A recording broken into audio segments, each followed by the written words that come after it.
ஒரு கையில சங்கு ஒரு கையில சக்கரம். அந்த வலம்புரி சங்கம் கொண்டுதான் இன்னைக்கு நாம பூஜைகள் பண்ணியிருக்கோம். வலம்புரி சங்கத்தோட தாற்பயம் என்னன்னா, கெட்டாலும் மேன்மக்கள் மேன்மக்களே சங்கு சுட்டாலும் வெண்மை தரும் அப்படின்னு ஒரு வளமொழி. சங்க நீங்க என்னதான் தீயில போட்டு கருக்கினாலும் ஒரு துணியை போட்டு தொடச்சிங்கன்னா மறுபடியும் வெள்ளையா மாறி. அந்த மாதிரிதான் எவ்வளவு பெரிய செல்வந்தரா இருந்தாலும் இன்னைக்கு அவங்களோட நிலைமை சரியில்லை அப்படின்னாலும், ஆனா யாராவது போய் கேட்கறப்ப அவங்க இல்லைன்னு சொல்ல மாட்டாங்க.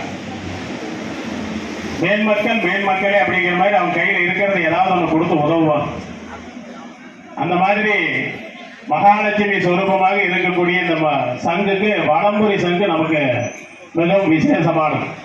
ஒரு வீட்டில் ஒரு வலம்புரி சங்கம் வச்சு பூஜை பண்ணாலும் அவங்க வீட்டில் எல்லா செல்வமும் செழிக்கும் அப்படிங்கிறது ஐதீகம். அந்த வகையில் 108 வலம்புரி சங்கு நமக்கு கிடைச்சிருக்கு.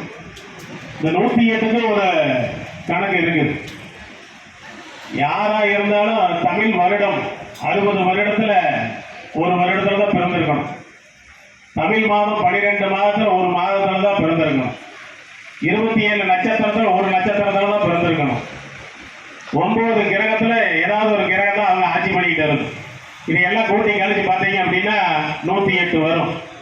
60 மாதம் 12 மாதம் 27 நட்சத்திரம் 9 கிரகம் இதெல்லாம் கூட்டினீங்கன்னா 108 வரும். அந்த 108 தான் நம்ம விசேஷமா சொல்றோம். 108 அஷ்டோத்தர சதநாமாவளி, 108 சங்க அபிஷேகம், 108 போற்றிகள், இது எல்லாமே நாம கடவுளுக்கு செய்யக்கூடிய போற்றி வழிபாடுகள். 108ங்கிறது ரொம்ப விசேஷமானது. அதுல இந்த 48 நாள் அப்படிங்கிறது நாம ஒரு மண்டலம் அப்படின்னு சொல்றோம். எல்லா பக்கம் நிறைய கும்பாபிஷேகம் நடக்குது. காலையில ஆரம்பிக்கிறாங்க, அடுத்த நாள் காலையில முடிச்சிடறாங்க. அதே மாதிரி மண்டல பூஜை 3 நாள் பண்றவங்களும் பண்றாங்க, 12 நாள் பண்றவங்களும் பண்றாங்க, 24 பண்றவங்களும் பண்றாங்க. ஆனா அதெல்லாம் முழுமையான கேட்டா இல்லை. நமக்கு முழு திருப்தி கிடைக்கணும் அப்படின்னா 100% பலன் கிடைக்கணும் அப்படின்னா அந்த 100% நம்ம அதுக்கு உண்டான பூஜைகளை செய்யணும். பாதியிலே செஞ்சுட்டு அரை கிணத்தை தாண்டா என்ன முழுசா கிணத்தை தாண்டா இங்கிருந்து அந்த பக்கம் போயிடுவோம். அரை கிணத்தை தாண்டா கிணத்துக்குள்ள விழுவோம். முக்கால் கிணத்தை தாண்டா அடிபட்டு மறுபடியும் கிணத்துக்குள்ளதான் விழுவோம். அதே முழு கிணத்தை தாண்டணும் அப்படின்னா அந்த முழுமையான பூஜைகளை நம்ம முழுசா முடிக்கணும். சிரமம்தான் இந்த காலத்துல. நேரத்தை சிரமப்படுறதுனா ரொம்ப சிரமம்தான். எல்லாத்துக்கும் எல்லா வேலையும் இருக்குது.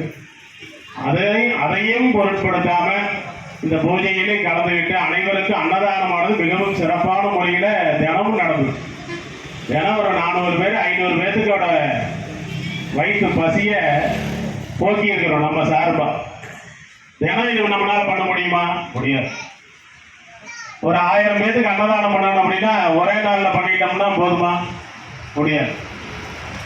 இந்த 48 நாள் கிட்டத்தட்ட தினம் 500 பேருக்கு கணக்கு போட்டா கிட்டத்தட்ட 24,000 பேருக்கு நாம் அன்னதானம் பண்ணியிருக்கோம். இதெல்லாம் நமக்கு சந்ததிகளுக்கு கிடைக்கக்கூடிய புண்ணியம். பேங்க்ல நம்ம எவ்வளவுதான் பணத்தை போட்டு வச்சிருந்தாலும் அது நம்ம நேரத்துக்கு உதவாது. ஆனா இந்த மாதிரி தானம் தர்மங்கள்லாம் பண்றப்போ இந்த புண்ணியம் நமக்கு ஏதாவது ஒரு மூலையில இருந்து ஏதாவது ஒரு வழியில நமக்கு ஒரு நல்லதை கொடுக்கும். அதனாலதான் நாம சம்பாதிக்கிறதுல ஒரு 10% தானம் பண்ணணும் அப்படிங்கிறது. முழுமையா தானம் பண்றதுக்கு நமக்கு மனசு வரலைனாலும் இந்த மாதிரி புண்ணிய காரியங்கள் நடக்கிற இடத்துல நம்மளோட பங்களிப்பா அதை கொடுத்தது. அப்பதான் நம்ம மட்டுமில்லை நமது சந்ததிகளும் நல்லா வாழும் அப்படிங்கிறது ஐதீகம்.